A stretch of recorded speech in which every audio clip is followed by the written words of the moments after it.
সকলক আমি 3 দিনীয়াকৈ এটা প্ৰশিক্ষণ দি গৈ থাকিম যতে প্ৰশিক্ষণ শেষ হয় তাতে আমি আপোনালোকে ক'ব পাৰে যে 10টা সমষ্টি কেনেকৈ নিৰ্বাচিত হ'ব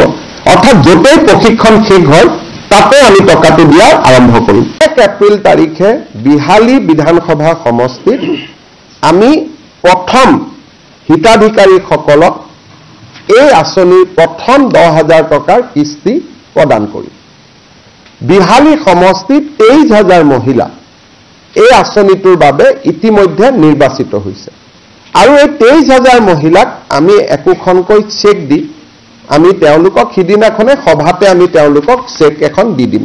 যে 36 লাখ মহিলাৰ ভিতৰত 26 লাখ মহিলা এনেকুৱা আছে যাৰ সন্তান সঁচাকৈ 3টাতকৈ কম বা 3টা অসমৰ কাৰণে এটো এটা খুব ইম্পৰ্টেন্ট ষ্টেটিষ্টিক কোনো বেংকত ঋণ আদি থাকিব নালাগে এই গোটেই কেইটা ক্ৰাইটেৰিয়াত 29 লাখ মহিলা নিৰ্বাচিত হ'ল কিন্তু এই 29 লাখ মহিলাৰ ভিতৰতো কোনোবা চৰকাৰী কৰ্মচাৰীৰ পত্নী আছে কোনোবা হয়তো ঠিকাদাৰৰ ল'ৰা ছোৱালীৰ পত্নী আছে কোনোবাই হয়তো নামটো আছে গ্ৰুপত কিন্তু কাম কৰাৰ বাবে আগ্ৰহ নাই গতিকে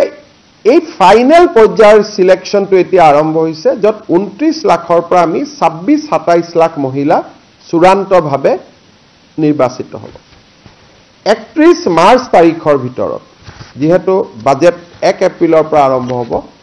31 মাৰ্চৰ ভিতৰত আমি